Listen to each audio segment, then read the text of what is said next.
ओम नमः शिवाय। शिवजी सदा सहाय। ओम नमः शिवाय। गुरुजी सदा सहाय। जय गुरुजी। गुरुजी के चरणों में शत शत कोटि कोटि प्रणाम। जय गुरुजी संगत जी। आज गुरुजी की कृपा से मैं गुरुजी की किताब दिव्य आभा, जो हमारे लिए सबसे बड़ा गुरु ग्रंथ है, पढ़ने जा रही हूँ। आप सब संगत जी भी सुनिएगा। जय गुरुजी। शुक्राना गुरुजी। जागृति। जे सौ चंद उगें सूरज चढ़े हजार, इत्थे चानन होंदिया गुरु बिन घोर अंधियार। श्री गुरु ग्रंथ साहिब जी। 1995 में मेरे भाई ने गुरुजी से मेरा परिचय करवाया। पहली बार मैं उनके चरण स्पर्श कर ही रही थी कि उन्होंने मुझे जतिंदर कहकर संबोधित किया। मैं चकित रह गई, क्योंकि ये मेरा औपचारिक नाम होते हुए भी कोई मुझे इससे नहीं पुकारता है। सब मेरे छोटे नाम से जोगा से मुझे संबोधित करते हैं, और मेरा ये औपचारिक नाम केवल मेरे घनिष्ठ परिवार वालों को ही पता है। मैंने इसे संजोग समझकर टाल दिया। जब मैं अगली बार गुरुजी से मिलने गई तो मुझे विश्वास था कि तर्क सिद्ध हो जाएगा। मैं जोग मुद्रा में अपने चक्षु बंद कर गुरुजी के सामने बैठी थी। अचानक मुझे प्रतीत हुआ कि मैं पृथ्वी से ऊपर उठकर वायु में तैर रही हूँ। संभवतः मेरे दोनों हाथ पृथ्वी को छूने के लिए किनारे आ गए और मुझे एक झटका लगा। जब मैंने गुरुजी को देखा तो वे मुस्कुरा रहे थे। मुझे आभास हुआ कि उन्होंने ही विश्वास जागृत करने के लिए ये किया था। आज तक मुझे वह वायु में तैरना याद है। 3 वर्ष की आयु से मुझे अस्थमा रहा था, और पिछले 30 वर्षों से मैं प्रतिदिन रोग की अवस्था के अनुरूप विभिन्न मात्रा से 5 से 30 मिलीग्राम तक स्टेरॉइड की गोलियां खाती आई थी। फलस्वरूप समस्याएं हो गई थीं। मेरी पाचन क्रिया अति क्षीण थी और उदर रोग एवं अन्य संबंधित रोग उत्पन्न हो गए थे। अस्थमा और स्पोंडिलोलिसिस के लिए अक्सर चिकित्सालय में समय व्यतीत करना पड़ता था। गुरुजी की संगत में आने के उपरांत धीरे धीरे मेरे सब रोग और तनाव समाप्त हो गए। प्रत्येक संगत में आकर मुझे और अधिक शांति मिलती थी। कुछ ही दिनों में गुरु कृपा से मैं अपने आप को सामान्य अनुभव करने लगी, और रोग का उपचार बिना किसी औषधियों या तप के हुआ। केवल लंगर और आस्था से मैं स्वस्थ हो रही थी। कुछ वर्ष पूर्व मेरे पति ने अपने अभिलेखन केंद्र के लिए कीमती स्विस मशीनें ली थीं।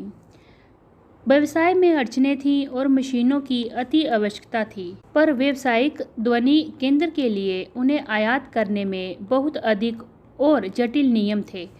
अतः कठिनाइयाँ मुँह पसारे खड़ी थीं। फिर अचानक ही उस विदेशी कंपनी से कोई सज्जन आए और उन्होंने मेरे पति से मिलकर थोड़े से वार्तालाप के बाद आयात करने में सहायता कर दी। हम उनको जानते नहीं थे। ऐसा लगा जैसे उन्हें हमारे पास भेजा गया हो। व्यवसाय में उत्पन्न कठिनाइयों को दूर करने के लिए हम गुरुजी के आभारी हैं। संगीत के स्वर। एक अवसर पर एक प्रसिद्ध पंजाबी गायिका गुरुजी की संगत में गाने के लिए आ रही थी। गुरुजी ने मेरे पति को उनका कार्यक्रम अभिलेखित करने को कहा। उस स्थल पर संगीतकार के यंत्र पहले ही लगे हुए थे। जब मेरे पति ने गुरुजी को इस बारे में बताया तो उन्होंने उन्हें संगत में बैठकर संध्या का आनंद लेने को कहा। 3 घंटे का कार्यक्रम होने के पश्चात गुरुजी ने अभिलेखित किए हुए गाने बजाने को कहा, पर कोई ध्वनि नहीं आई। आधे घंटे तक यंत्रों से उलझने के बाद ध्वनि यंत्रविद ने बताया कि कोई गाना अभिलेखित नहीं हुआ था। गुरुजी ने मुस्कुराकर मेरे पति की ओर देखा और कहा कि गायिका के अगले कार्यक्रम में वह अभिलेखन का कार्य संभालेंगे। गुरुजी से संगीत का वह टेप जो मेरे पति ने अभिलेखित किया था, प्रत्येक संगत में बजाया जाता है। उपचारात्मक स्पर्श। यद्यपि गुरुजी अपनी कृपा देने के लिए विभिन्न पद्धतियां अपनाते हैं, आवश्यक ये है कि उनके कथन पर पूर्ण रूप से पालन किया जाए। मेरी भाभी के प्रसंग से ये स्पष्ट हो जाएगा। वह 8 वर्ष की आयु से अधशीशी रोग से ग्रस्त थी। एक बार गुरुजी की संगत में उसे ये पीड़ा प्रारंभ हो गई।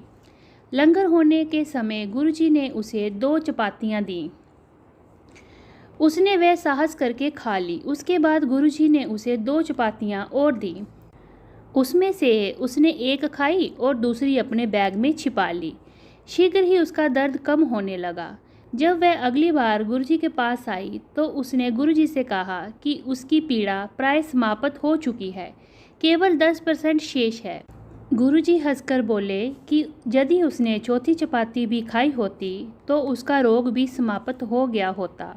वह अचंभित रह गई क्योंकि किसी को पता नहीं था कि उसने चपाती छिपाई थी। मेरे पिता प्रशासनिक सेवा से निवृत्त हुए हैं और गुरुजी के परम भक्त हैं। एक दिन वे मेरे भाई के साथ संगत में गए। गुरुजी ने मेरे भाई को बाजार से 51 रुपये के पान के पत्ते लाने को कहा। फिर गुरुजी ने वे पान के पत्ते मेरे पिता के उदर पर रखे और कहा कि उन्होंने उनकी शल्य क्रिया कर दी है। मेरे पिता अचंभित थे क्योंकि वे अपने आप को बिल्कुल स्वस्थ समझ रहे थे। कुछ दिन पश्चात मेरे पिता के मूत्र में रक्त आया और उन्हें चिकित्सालय में प्रविष्ट कराना पड़ा। चिकित्सकों ने पित्त में कर्कट रोग के परिणाम निकालकर उनकी शल्य क्रिया कर दी। स्पष्ट था कि गुरुजी ने उनको आशीष दिया था। यदि गुरुजी ने वह प्रक्रिया नहीं करी होती तो उनके इस रोग का कभी पता नहीं लगता। गुरुजी ने इस प्रकार से उनके रोग का पता लगने से पूर्व ही उनका उपचार कर दिया था। एक अन्य अवसर पर गुरुजी ने एक ऐसे व्यक्ति जो उनसे कभी मिले नहीं थे का उपचार कर हमें बाग विहल कर दिया। हमें कुत्तों से प्रेम है, अतः हमारे घर में पशु चिकित्सक आते रहते थे। एक दिन जब वह घर आए तो चिंतित लगे। उनके ससुर तृतीय श्रेणी के कर्कट रोग से पीड़ित थे और वे उनकी पत्नी उनसे मिलने चिकित्सालय जा रहे थे। मैं बाहर अपने पति की प्रतीक्षा करती हुई उनकी पत्नी से मिली। यद्यपि ना इससे पहले उसने गुरुजी के बारे में सुना था, ना ही उनको जानती थी। मैंने उसे गुरुजी का एक छोटा चित्र दिया। वह अपने पिता के लिए कुछ भी करने को तैयार थी। उन्होंने वह संभवतः अपने पिता की कमीज की जेब में या तकिए के नीचे रख दिया, जैसे मैंने उनको कहा था। उस रात्रि उनके पिता की अवस्था बिगड़ी, पर अगले दिन उसमें आश्चर्यजनक सुधार आया और 4 दिन में वह चिकित्सालय से बाहर आ गए। ऐसा लगा कि किसी ने उनके रोग को खींचकर बाहर निकाल दिया था, क्योंकि उनकी पीठ पर एक गड्ढा सा बन गया था। हमारी खुशी का ठिकाना नहीं रहा जब वह संगत में आए। उनके ससुर ने जब मुझे धन्यवाद दिया तो मैंने उन्हें गुरुजी का धन्यवाद करने को कहा। मेरे अमरीकी बच्चे। पाठशाला में पढ़ते हुए मेरे बच्चों को गुरुजी अमरीकी कहकर पुकारते थे। हमें इसका कारण समझ नहीं आता था। बच्चों के मन में विदेश जाने की ना तो कोई रुचि थी, ना ही कोई योजना, परंतु वे तो भविष्य देखते हैं। आज मेरा बड़ा पुत्र कनाडा में है और छोटे को कैलिफोर्निया की एक शिक्षा संस्था में प्रवेश मिला है। गुरुजी ने मेरे बच्चों के अध्ययन में भी सहायता करी। उनकी दया से मेरे छोटे बेटे को कंप्यूटर विज्ञान परीक्षा में राज्य में द्वितीय स्थान प्राप्त हुआ। आज के युग में धोखा, संदेह और नकारात्मकता बहुत अधिक है। रोग हर स्थान पर हैं। गुरुजी से मिलकर मैं भाग्यशाली हूँ। उन्होंने जीवन के कष्ट और समस्याएं दूर कर विश्वास, स्वास्थ्य और अध्यात्म दिया है।